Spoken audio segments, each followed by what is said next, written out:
Exactly ఎంత దారుణం. ఇప్పుడు మొన్న అక్కడ చేసింది ఏంటి, నియో పోలీస్లో ప్రభుత్వమే బ్రోచర్ రిలీజ్ చేసినట్టుగా అనిపించింది. ఈ నగరాన్ని అమ్మేస్తున్నాము, ఇగో ఇక్కడ నుంచి స్టార్ట్ అని చెప్పినట్టు ఉంది తప్ప ఇది ఎవరికి లాభం అన్నగారు? 1% ప్రజల కోసం మీరు 99% మంది ప్రజల్ని ఇరకాటంలోకి పెడతారా?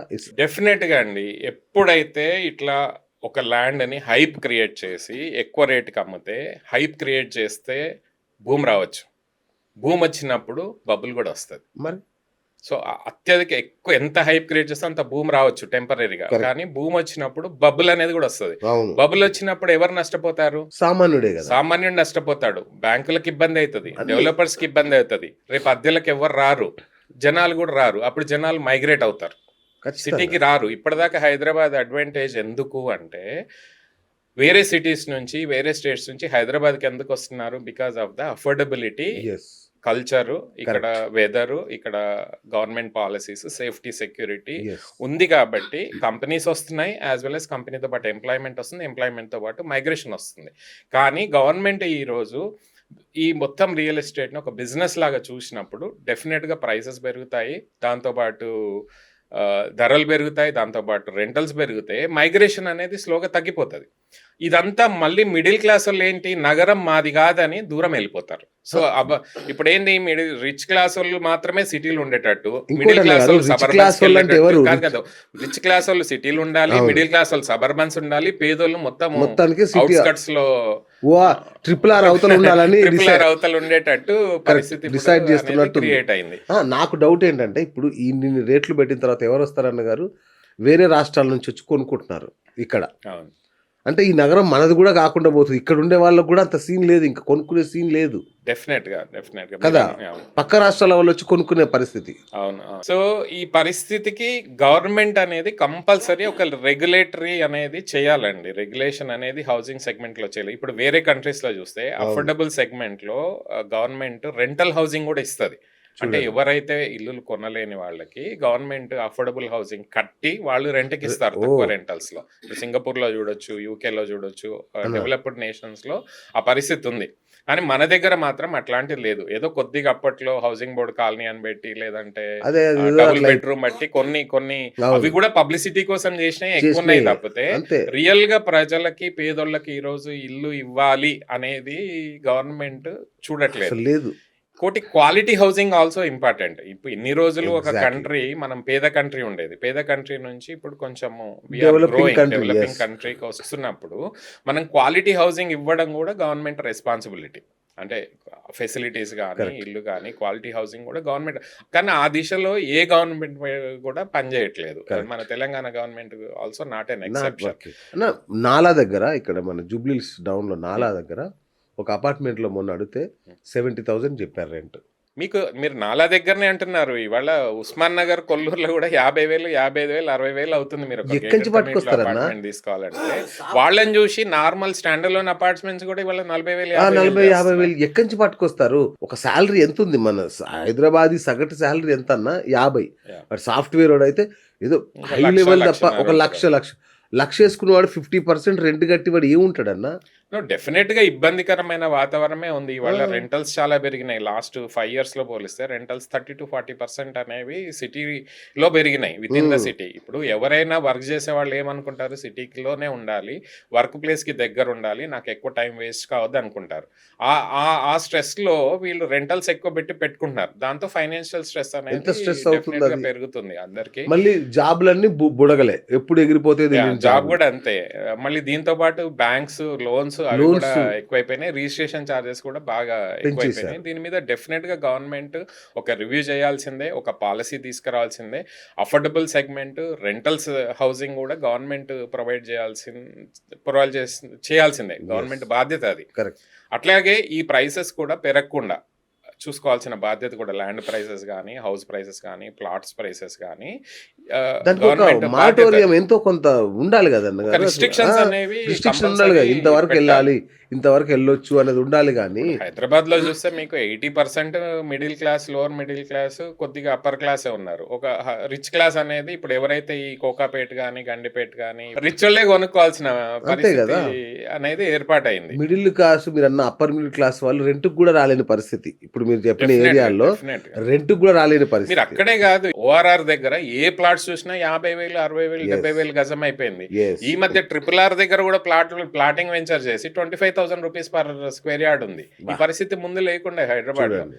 ఏ వెంచర్ లో చూసినా 25,000 లేనిది ఇవాళ ప్లాట్ అనేది దొరకట్లేదు. 200 గజాలు కొనుక్కోవాలన్నా ఇవాళ 50 నుంచి 60 లక్షలు మినిమం స్పెండ్ చేయాలి.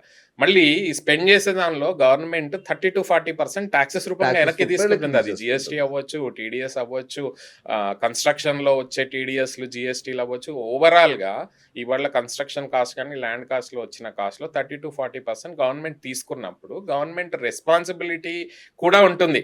మరి అఫోర్డబుల్ హౌసింగ్ ఇవ్వాలి, ప్రజలకు మంచి ఫెసిలిటీస్ ఇవ్వాలి, రోడ్డు, పవర్, ఈ అన్ని ఫెసిలిటీస్, సోషల్ ఇన్ఫ్రాస్ట్రక్చర్ ఇచ్చే బాధ్యత కూడా, మంచి పార్క్స్, గ్రీనరీ. ఇవాళ కొత్త ట్రెండ్ స్టార్ట్ అయింది AQI అని, ఎయిర్ క్వాలిటీ ఇండెక్స్ అని. అవును, ఇప్పుడు హైదరాబాద్ చూస్తే లాస్ట్ ఫ్యూ ఇయర్స్ లో ఎయిర్ క్వాలిటీ ఇండెక్స్ దారుణంగా పడిపోతుంది. కరెక్ట్. దాని గురించి ఏం చేస్తుంది అనేది ఒక పాలసీ Policy లేదు లేదు. దానికి సంబంధించి. మళ్ళీ ఢిల్లీ లాగా, ముంబై లాగా, Guarantee పొల్యూటెడ్ అవుతుంది. సిటీ లాగా అవ్వచ్చు. మీరు పంజగుట్లో చూడండి అన్న ఎంత దారుణంగా ఉంటుందో సిచ్యువేషన్. ఒకటే కాదు, ఓవరాల్ గా చెప్తున్నా. సిటీలో ఎయిర్ Yes. క్వాలిటీ ఇండెక్స్ అనేది మీరు మొబైల్లో ఇప్పుడు ఇంతకు ముందు మనకు తెలిసేది కాదు. తెలిసేది కాదు. ఐఫోన్ ఓపెన్ చేస్తే ఎయిర్ క్వాలిటీ ఇండెక్స్ అనేది అది ఇంత చూపెడుతుంది. ముందు పంజగుట్లో బోర్డు ఉండేది. పొల్యూషన్ బోర్డు ఉంటుంది. సో ఎయిర్ క్వాలిటీ ఇండెక్స్ అనేది చాలా ఇంపార్టెంట్ అయింది. మొన్న ఎప్పుడో మెస్సీ వచ్చినప్పుడు ఢిల్లీలో అవును. సీఎం అక్కడికి వస్తే అందరు AQI అని అరిసారు. అవును. అంటే జనాల్లో ఒక రకమైన అవేర్నెస్ వచ్చింది. అవేర్నెస్ కాదు, గవర్నమెంట్ మీద వ్యతిరేకత వస్తుంది. Correct, correct. మీరు ఏ రోజైతే ఈ అఫోర్డబుల్ సెగ్మెంట్ లో మీరు వర్క్ చేయకపోతే ప్రజల్లో ఒక వ్యతిరేకత భావం గవర్నమెంట్ మీద వస్తుంది. గవర్నమెంట్ తప్పకుండా ఆ దృష్టిలో తీసుకొని నెక్స్ట్ 5 years 10 years లో ప్లానింగ్ సరిగ్గా చేయకపోతే డెఫినెట్ గా గవర్నమెంట్ మీద వ్యతిరేకత అనేది జనాల్లో వస్తుంది. అది మీకు కనిపించకపోవచ్చు, అది ఓట్ల రూపకంగా డెఫినెట్ గా కనబడుతుంది కదా అన్న. మీరు చెప్పారు RRR అన్నారు. ఈ కంట్రీలో మిడిల్ క్లాస్ ని టచ్ చేసిర్రు అనుకో, డెఫినెట్ గా దాని ఎఫెక్ట్ గవర్నమెంట్ దారుణంగా ఉంటుంది. RRR అన్నారు.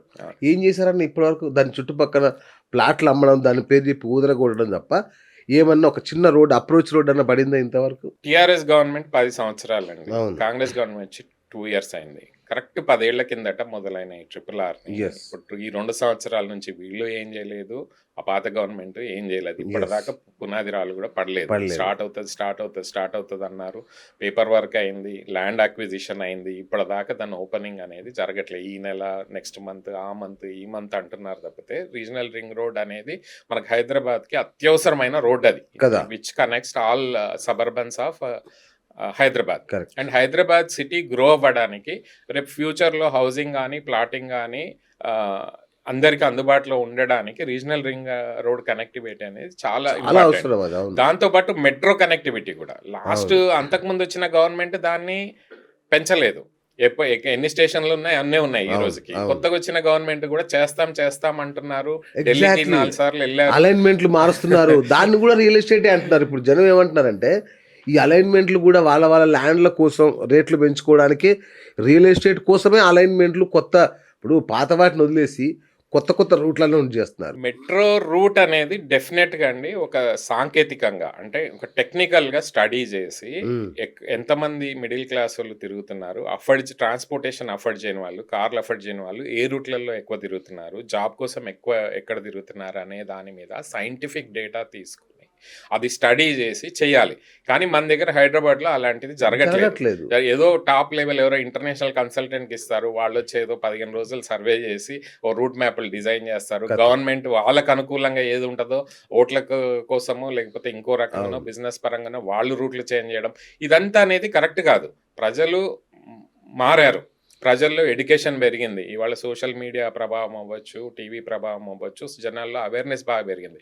మీరు ప్రజల అవసరాల కోసం పనిచేయకపోతే డెఫినెట్గా ఫ్యూచర్లో గవర్నమెంట్ మీద వ్యతిరేకత అనేది ముందుకొస్తుంది. ఈ విషయాలలో ఏదైతే నెక్స్ట్ లెవెల్ ఆఫ్ నెక్స్ట్ జనరేషన్కి కావాల్సిన అవసరాలు మనం క్రియేట్ చేయలేదనుకోండి, సస్టైనబుల్ లివింగ్ అవ్వచ్చు, రెంటల్ హౌసింగ్ అవ్వచ్చు, క్వాలిటీ ఇన్ ఎయిర్ అవ్వచ్చు, పొల్యూషన్ లేని సిటీ అవ్వచ్చు, ఇట్లాంటి వాటి మీద ఫోకస్ చేయకపోతే జనాలకి వ్యతిరేకత అనేది డెఫినెట్ గా గవర్నమెంట్ మీద ఛాన్స్ ఉంటుంది. మొన్న గ్లోబల్ సమ్మిట్ అని చేశారు. అవును. ఏం హడావుడన్నా 5 లక్షల కోట్లు, 5,607 ఇట్లా ఫిగర్ వేసి మరి కోట్లు వచ్చేసినాయని చెప్పారు. మొన్న కేసీఆర్ మాట్లాడగానే ఫిగర్స్ అన్ని లేపేసి 5,000 కోట్లకు మార్చేశారు దాన్ని. అంటే ఇదేమి డ్రామా, ఇది ఎట్లా ఏం చేస్తున్నారు వీళ్ళు అసలు? అంటే ఈ సమ్మిట్లు అనేది డెఫినెట్ గా గవర్నమెంట్ చేస్తుందండి. అన్ని గవర్నమెంట్ చేస్తుంది కాబట్టి మనం కూడా చేయక తప్పదు కాంపిటీషన్ లో. ఓకే. ప్రతి స్టేట్ సమ్మిట్స్ చేస్తున్నాయి, ప్రతి సమ్మిట్ ఇట్లాంటి ఈవెంట్స్ చేస్తున్నాయి. Telangana government is no exception. వాళ్ళు కూడా ఒప్పుకుంటాను. చేశారు. దానిలో ఎంఓయూలు అయినాయి. 5.75 lakh crores ఎంఓయూస్ అయినాయని ఆన్ పేపర్ అయితే డెఫినెట్. ఎంఓయూ అనేది పేపర్ మీద ఉండడమే, కానీ గవర్నమెంట్ చిత్తశుద్ధి ఎక్కడ ఉండాలి? ఎంఓయూలో అయినవేంటి? ఏ కంపెనీలు ఎంఓయూ చేశారు? వాళ్ళతో మళ్ళీ మాట్లాడారా? వాళ్ళకి ల్యాండ్ అలాట్ చేసిరా? ల్యాండ్ అలాట్ చేసిన తర్వాత అక్కడ వాళ్ళు కావాల్సిన ఇండస్ట్రీ కానీ ఐటీ కంపెనీ కానీ తీసుకొస్తున్నారా? వాళ్ళని మళ్ళీ కాంటాక్ట్ చేసి ముందుకు తీసుకెళ్తున్నారా అనేది చాలా ఇంపార్టెంట్ ఆస్పెక్ట్.